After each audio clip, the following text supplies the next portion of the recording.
Oke anak-anak, kita berjumpa lagi pada tahun pelajaran yang baru ini. Kita akan belajar tentang bahasa Indonesia, yaitu mengenai surat lamaran pekerjaan. Kita akan belajar tentang kompetensi dasar. Ada dua kompetensi dasar yang akan kita pelajari, yaitu yang pertama pada 3.1, yaitu mengidentifikasi isi dan sistematika surat lamaran pekerjaan yang dibaca. Ini pada kali pengetahuan pertama. Dan pada kali pengetahuan yang kedua, yaitu memformulasikan unsur kebahasaan surat lamaran pekerjaan. Yang pada keterampilan 4.1, yaitu menyajikan simpulan sistematika dan unsur-unsur isi surat lamaran pekerjaan dalam bentuk visual. Yang kedua, yaitu menyusun surat lamaran pekerjaan dengan memperhatikan isi, sistematika, dan kebahasaan. Nah, inilah yang akan kita pelajari pada materi kali ini. Oke? Kemudian, pada tujuan mengidentifikasi isi dan sistematika surat lamaran pekerjaan ini, maka kalian diharapkan setelah mempelajari materi ini, kamu mampu menentukan isi dan sistematika dalam surat lamaran pekerjaan, dan yang kedua, menemukan hal-hal penting dalam surat lamaran pekerjaan. Jadi ini akan kalian pelajari pada materi ini, dan ini harus kalian jelaskan. Oke? Nah, sekarang kalian buka buku kalian pada halaman 10. Di sini ada surat lamaran pekerjaan. Jakarta, 4 November 2008. Yang terhormat pimpinan personalia PT Jasintosa di Jakarta. Saya yang bertanda tangan di bawah ini nama Firdaus, tempat tanggal lahir Jakarta 29 Agustus 1980. Ini Islami laki-laki, agama Islam, pendidikan jurusan S1 akuntansi, alamat Jalan Kramat Jati nomor 25 Jakarta, pusat nomor telepon 08 sekian. Dengan ini menyampaikan permohonan kepada Bapak Ibu agar kiranya dapat diangkat menjadi pegawai di perusahaan yang Bapak Ibu pimpin dengan jabatan sebagai staf keuangan. Sebagai bahan pertimbangan Bapak Ibu, bersamanya saya lanjutkan fotokopi ijazah, foto ukuran 3x4, fotokopi kartu pencari kerja, surat keterangan kesehatan, surat keterangan kelakuan baik.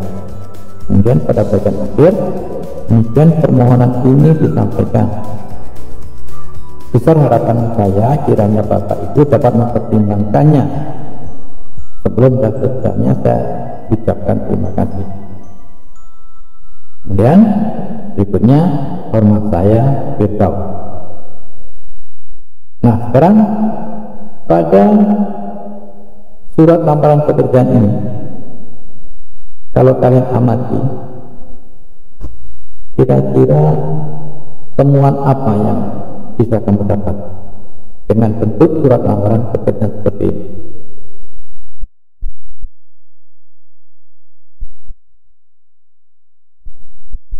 Kemudian pertanyaannya, ketika kita membuat surat lamaran pekerjaan ini, bolehkah kita menulis dengan menulis tangan atau diketik? Kira-kira menurut kalian bagus yang mana? Oke, kita lanjutkan.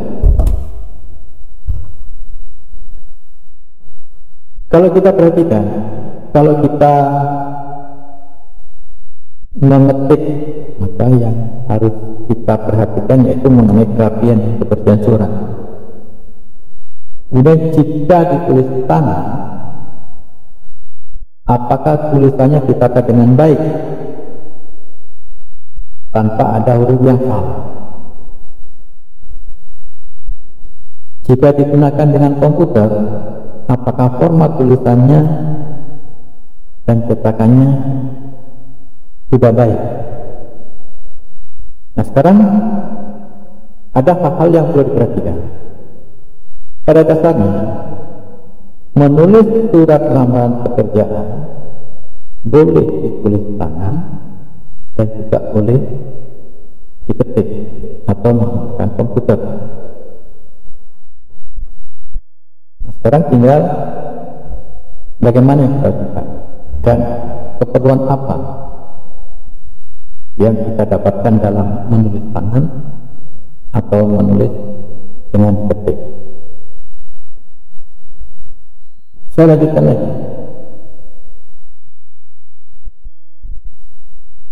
Hal yang terpenting dalam penulisan surat lamaran pekerjaan yaitu adalah bahasa yang digunakan. Pertama-tama, surat tersebut menggunakan bahasa formal. Apakah bahasa formal itu? Yaitu bahasa yang dipakai secara resmi. Memang surat lamaran pekerjaan itu adalah surat pribadi, tetapi surat pribadi yang diberikan atau ditujukan kepada lembaga resmi, maka yang dipakai adalah bahasa formal atau bahasa resmi. Oke, anak paham?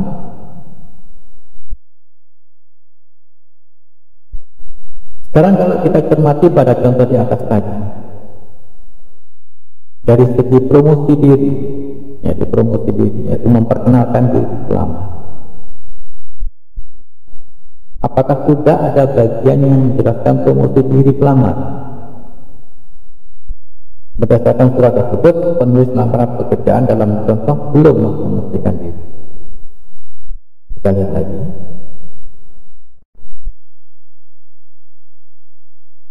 Nah, dari sini kalimat-kalimat yang mempromosikan diri itu tidak. Coba kalian perhatikan. Dengan ini menyampaikan permohonan kepada Bapak Ibu agar kiranya dapat diangkat menjadi pegawai di perusahaan yang Bapak Ibu pimpin dengan jabatan sebagai staf keuangan. Ini bukan sebuah promosi diri, tetapi ini ada sebuah permintaan. Apa yang dimaksud dengan promosi diri? Nah, kita lanjutkan di sini. Promosi yang baik tercermin pula pada bahasa yang impresif. Contohnya, saya selalu siap untuk mendedikasikan diri secara profesional untuk bergabung dalam tim perusahaan yang Bapak Ibu pimpin. Tentulah kita harus menghindari tulisan yang tidak perlu, yang terlalu panjang. Dan setiap lamaran pekerjaan harus ditulis secara efektif. Oke, dari sini bisa kalian pahami. Saya lanjutkan. Dilihat dari bagiannya, surat lamaran terdiri atas bagian surat, ya, bagian surat dan riwayat itu. Surat, ya, surat dan riwayat itu. Surat dan riwayat itu. Ya. Kedua bagian ini cukup ditampilkan dalam satu halaman untuk surat dan antara 3 sampai 4 halaman untuk riwayat itu. Artinya, tampilan isi riwayat itu hanya bagian pengalaman penting, masukkan pendidikan formal dan non formal, pengalaman organisasi dan prestasi yang relevan, serta kemukakan integritas pelamar secara jujur. Artinya bahwa Dalam surat Al-A'raf pekerjaan seperti ini, yang disebutkan dengan isi surat itu adalah ini ya. Nah, ini isi surat lamaran pekerjaan. Jadi dalam isi surat lamaran pekerjaan yang berbentuk surat itu adalah itu. Sedangkan yang sebagai promosi diri, artinya sesuatu yang harus kalian perhatikan dalam menulis surat, yaitu sebuah pengalaman pribadi, ini bisa sampai beberapa halaman. Jadi yang ini cukup satu halaman, sedangkan yang ini itu bisa beberapa halaman. Oke? Jadi diharapkan kalian bisa memperhatikan dengan benar, memperhatikan dengan baik, supaya kalian bisa belajar dengan baik. Terima kasih. Jangan lupa belajar. Sampai jumpa pada materi yang akan datang.